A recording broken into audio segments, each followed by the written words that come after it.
안녕하세요. 부동산 114입니다. 구독과 알림 설정 부탁드리겠습니다.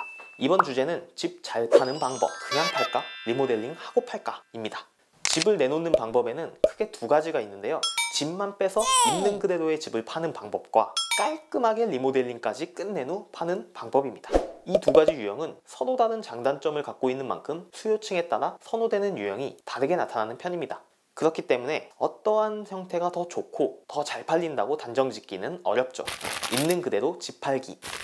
있는 그대로 집을 팔 때는 별다른 준비 없이 바로 집을 내놓을 수 있어서 쉽고 간편하다는 장점이 있습니다. 뿐만 아니라 리모델링을 하는 기간도 별도로 소요되지 않아서 빠르게 매물을 내놓을 수 있다는 특징도 갖고 있죠. 매매가 완료되기 전까지 아무런 문제 없이 거주가 가능해서 급하게 팔아야 하는 경우가 아니라면 마음 편히 부동산 거래를 진행할 수 있습니다. 하지만 완벽히 관리 보수가 되지 않은 상태로 집을 파는 것이기 때문에 하자가 발견되면 그만큼 일반 시세보다 낮은 가격으로 거래가 될 수 있고, 리모델링을 하고 파는 경우보다는 수요층이 적어서 상황에 따라 거래가 더디게 진행될 수도 있습니다. 일반적으로 이러한 매물은 계약 후 본인의 스타일에 맞게 리모델링을 진행하려는 사람들이나 주택 구매 비용이 다소 부족한 이들에게 선호도가 높은 편입니다. 그대로 집을 파는 경우라도 보수가 필요한 소모품을 교체하는 일이나 청소를 통한 청결 유지는 집을 잘 팔기 위한 기본 중의 기본임을 잊지 말아야 합니다.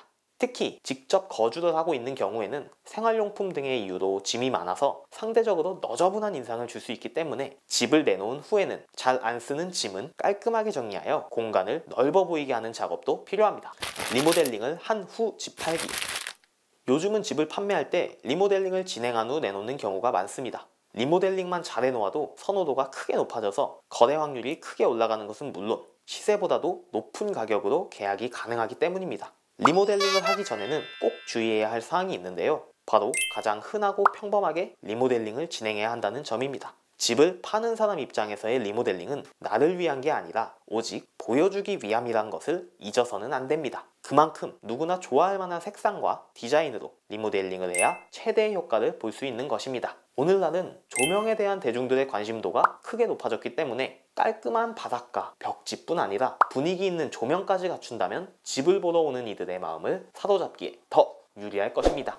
리모델링을 진행하기 앞서 어떤 부분을 고치고 어떤 부분은 그대로 남겨둘지를 미리 정해놓으면 시간과 비용적인 측면에서 이득을 볼 수 있으니 참고하세요. 하지만 역시 리모델링은 초기 투자 비용이 들어간다는 점이 가장 큰 단점입니다. 특히 고쳐야 하는 항목이 많으면 많을수록 가격대도 무시 못할 수준으로 높아지기 때문에 비용적 부담이 상당할 수도 있습니다. 또한 리모델링이 끝나기 전까지는 매물을 내놓을 수 없어서 빠르게 집을 처분하려는 사람에게는 맞지 않은 유형입니다. 이처럼 그냥 집을 파는 방법과 리모델링을 한 후 파는 방법은 각각의 장단점이 다른 만큼 구매자뿐 아니라 판매자도 선택에 어려움을 느낄 수 있습니다. 본인이 구매자의 입장에서 집을 볼 때 어떤 유형으로 집을 내놓아야 더 매력적으로 바라볼지를 생각하면 좀 더 객관적이고 합리적인 선택이 가능할 것입니다.